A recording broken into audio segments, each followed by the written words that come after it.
Good morning friends. पिछली video में normal of parabola के ऊपर जो प्रॉपर्टी है, पिछले दो वीडियो में हम लोगों ने उन सब प्रॉपर्टीज को पूरा कवर कर दिया। एंड पिछली वीडियो में हम लोगों ने बोला था कि आज के इस सेशन में हम लोग इसके ऊपर कुछ प्रॉब्लम देखेंगे। तो शुरू करते हैं। First problem is show that the chord of contact of pair of tangents draw from the point on the line 2x plus y plus 4 to the parabola y square equals to minus 4x pass through the point 2, -1। मतलब picture देख लेते हैं। इस picture में ये जो line है, इस लाइन का इक्वेशन है 2x plus y equals to 4 and ये जो पैराबोला है इसका इक्वेशन है y square equals to -4x। तो इस लाइन से इस पैराबोला के ऊपर अगर हम लोग पेयर ऑफ टेंजेंट्स ड्रॉ करें तो उन पेयर ऑफ टेंजेंट्स के लिए यहाँ पर पॉइंट ऑफ कॉन्टेक्ट में अगर लाइन को जुड़ दे तो एक कॉर्ड ऑफ कॉन्टेक्ट यहाँ पर क्रिएट होगा। ऐसे करके इस लाइन के हर एक पॉइंट के लिए हम लोग पेयर ऑफ टेंजेंट्स ऐसे करके ले सकते हैं एंड हर एक पेयर ऑफ टेंजेंट्स के लिए कॉर्ड ऑफ कॉन्टेक्ट क्रिएट होगा। तो ये जो family of chord of contact create होगा आप लोगों को शो करना है, ये पास करता है इस 2, -1 इस पॉइंट।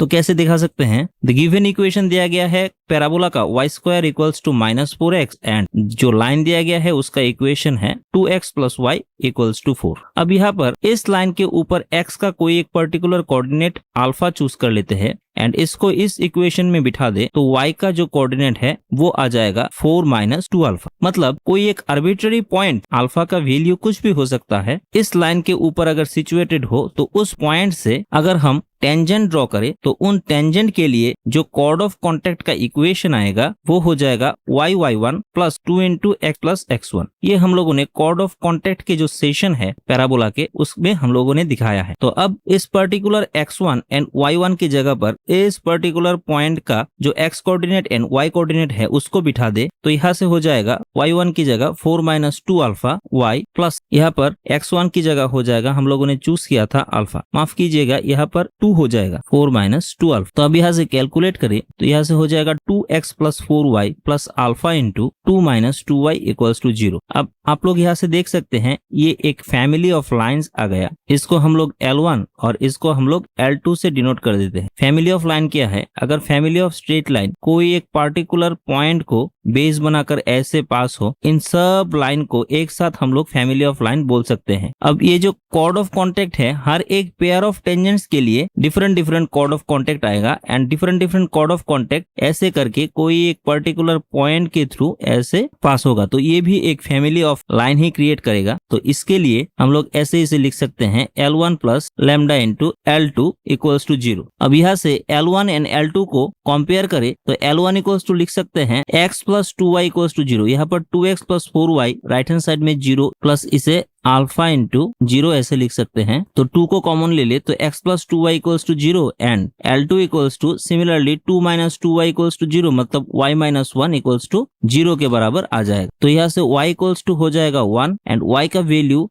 इस इक्वेशन में पुट कर दे तो x का वैल्यू आ जाएगा -2। मतलब यहाँ से हम लोग ये बोल सकते हैं कि ये family of chord of contact जो होगा वो इस पर्टिकुलर -2, 1 इस पॉइंट से पास करेगा एंड यही हम लोगों को दिखाना था। आशा करता हूँ समझ गए होंगे। Next question is P is the point T on the parabola y square equals to 4x and PQ is the focal chord. PT is the tangent at P and QN is the normal at Q. If the angle between PT and QN is alpha, then distance between PT and QN is D. Then find D. मतलब यहाँ पर बोला गया है, picture में देखे एक parabola ऐसा है जिसका इक्वेशन दिया गया है y square equals to 4ax। अब इस पैराबोला में PQ एक फोकल कॉर्ड है जिसकी एक्सट्रीमिटी से दो टेंजेंट, एक PT एंड दूसरा ये वाला पास होता है। अब इस Q पॉइंट में इस टेंजेंट को परपेंडिकुलर करके एक नॉर्मल यहाँ से QN पास होता है। तो आप लोगों को इस टेंजेंट PT एंड इस नॉर्मल QN इन दोनों के बीच जो डिस्टेंस है D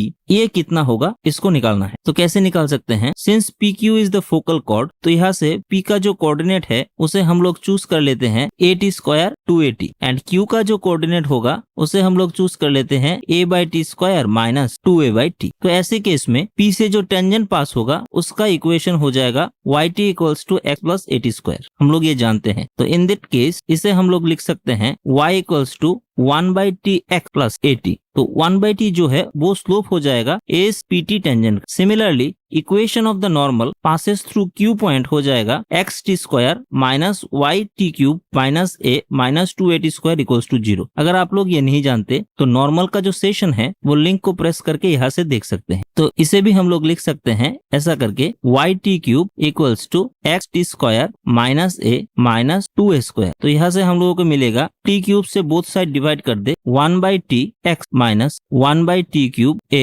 माइनस 2a/। तो यहाँ से x का जो कोफिशिएंट है वही तो होता है स्लोप ऑफ द नॉर्मल। तो यहाँ से स्लोप ऑफ द नॉर्मल जो होगा वो भी 1/t हो जाएगा। तो यहाँ से हम लोग देख सकते हैं कि टेंजेंट pt का जो स्लोप है एंड नॉर्मल qn का जो स्लोप है वो दोनों इक्वल है, मतलब ये दोनों लाइन एक दूसरे के साथ पैरेलल हो जाएगा। तो यहाँ पर जो दिया गया है alpha angle between pt and qn ये मस्ट भी 0 के बराबर हो जाएगा। तो इन दैट केस दो लाइन अगर एक दूसरे के साथ पैरेलल हो और इन दोनों का इक्वेशन हम लोग जानते हैं, अगर ऐसा हो ax plus by plus c1 equals to 0 and दूसरे का ax plus by plus c2 equals to 0, तो इन दोनों के बीच जो डिस्टेंस होता है हम लोग जानते हैं modulus of c1 minus c2 by root over of a square plus b square ऐसे हो जाता है। In the same way since ये दोनों line tangent and normal parallel है एक दूसरे के साथ, देयरफॉर जो डिस्टेंस होगा वो हो जाएगा माइनस at⁴। ये कैसे आया? इसके साथ अगर हम t स्क्वायर इंटू कर दे तो ये आ जाएगा yt cube xt square plus at⁴। तो यहाँ से देख सकते हैं ये c1 है, तो minus at⁴ minus a minus 2at square by हो जाएगा root over of t⁴ plus t⁶। ये आप लोग कैलकुलेट करके देख सकते हैं। इसका कैलकुलेशन करें तो आंसर ये वाला आ जाएगा एंड हेंस द रिजल्ट। अब थर्ड क्वेश्चन देख लेते हैं। Third question is if the normal to the parabola y square plus 4ax at the point at square 2at cut the parabola again at a capital T square 2a capital T, then show that capital T square greater than equal to 8। इसे कैसे कर सकते हैं? हम लोग जानते हैं equation of the normal जो होता है कोई एक पर्टिकुलर पॉइंट जिसका कोऑर्डिनेट at स्क्वायर 2at दिया गया हो वो हो जाता है y plus T x plus 2at plus at cube. अब सिंस ये जो नॉर्मल है ये नॉर्मल फिर से इस पॉइंट को कट करता है पैराबोला में। मान लीजिए यहाँ पर ऐसे एक पैराबोला दिया गया हो और कोई एक पर्टिकुलर पॉइंट ऐसा हो जिससे ये नॉर्मल ऐसे पास करता है, और मान लेते हैं ये पॉइंट फिर से इस पॉइंट को कट करता है जिसका कोऑर्डिनेट है at स्क्वायर 2at, यही बोला गया है, और इस पॉइंट का कोऑर्डिनेट है a small t square 2a small t। तो ये जो पर्टिकुलर पॉइंट है ये मस्ट भी इस नॉर्मल के ऊपर लाई करेगा, मतलब इस इक्वेशन 1 को सेटिस्फाई करेगा। तो इस पॉइंट का जो कोऑर्डिनेट है वो उसको हम लोग इस इक्वेशन 1 में बिठा देते हैं। तो बिठाने से आ जाएगा y की जगह पर 2a capital T plus t into x की जगह पर at स्क्वायर एंड फिर से 2at जैसा है वैसा रहने दे एंड at क्यूब। तो यहाँ से कैलकुलेट करे तो आ जाएगा 2a capital T minus t equals to minus at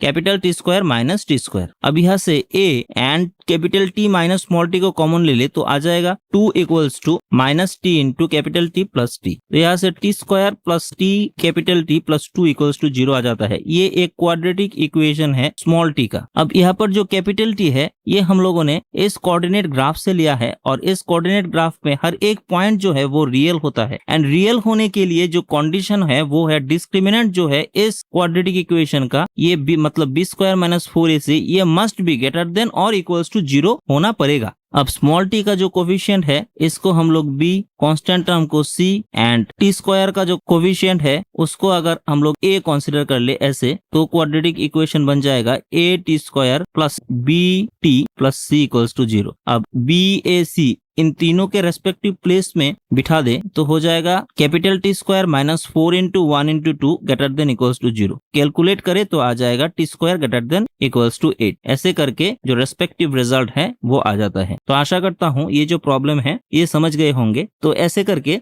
हमारा जो 3 प्रॉब्लम्स है आज का ये पूरा कंप्लीट हो गया। इसके साथ ही साथ नॉर्मल के ऊपर जो प्रॉपर्टी है उसका एप्लीकेशन भी हम लोगों ने देख लिया। नेक्स्ट डे हम लोग और नया कुछ करने की कोशिश करेंगे। अगर वीडियो अच्छा लगे तो लाइक एंड सब्सक्राइब जरूर कीजिएगा। तब तक के लिए thank you and good bye.